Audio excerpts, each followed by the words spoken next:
श्री पवा पाटील माध्यमिक विद्यालय मुदाळचे पर्यवेक्षक श्री रानमाळे सर यांचा आज सेवानिवृत्तीचा समारंभ आहे. सरांच्या बद्दल बोलायचं तर खूपच आहे. भूमिती हा विषय तसा वृक्षपण असा विषय अतिशय चांगल्या पद्धतीने शिकून विद्यार्थ्यांच्या मनात त्यांच्याविषयी गोडी निर्माण करणारे भूमितीतील सुपर संगणक म्हणजे रानमाळे सर होत. आम्ही शालेय जीवनात सरांना सुपर संगणकच म्हणायचो. एवढा गाडा अभ्यास. भूमितीतील ड प्रश्न म्हणजे विद्यार्थ्यांचा डमरू वाजायचा, पण सरांनी तो प्रश्न कसा चुटकीसारखा सोडवायचा याची सूत्रेच दिली होती. त्यामुळे तो प्रश्नही विद्यार्थ्यांना सुटायचा. सर मुळातच शांत, सुस्वभावी, वर्गात कधीही ओरडायचे नाहीत. एखादा प्रश्न चुकला तरी समजून सांगणार. मात्र सगळ्यात महत्वाचं म्हणजे जर कुठे बेशिस्त आढळली की रानमाळे पॅटर्न सुरू करायचा. मग त्या मुलाची गय नसायची. इतके ते धोबी पछाड त्या मुलाला करायचे. एवढे ते कडकही होते. भूमितीतील त्रिकोण, चौकोन, आयत, कोन, वर्तुळ काढताना आयुष्यातील बरेच धडे त्यांनी दिले आहेत.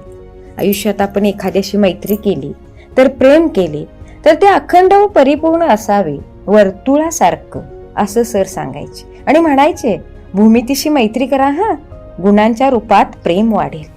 किती हा समजूतदारपणा. जीवनात कितीही संकटे येऊ देत, त्रिकोणाप्रमाणे पाया मजबूत ठेवा, असे ते नेहमी म्हणायचे.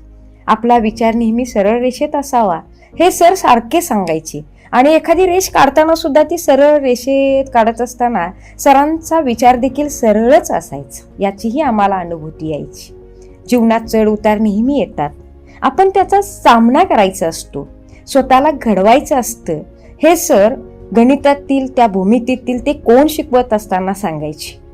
रानमाळे सर, केवळ तुम्ही एवढे प्रमेय आम्हाला दिले नाहीत, तर माणसाच्या जीवनात योग्य आकार कसा द्यायचा, आपण कसं घडायचं, हे आयुष्याचं गणितच तुम्ही आम्हाला जणू घालून दिलात. सरांचा एक चांगला वाखाणण्यासारखा गुण म्हणजे सर मिश्किल स्वभावाचे आहे.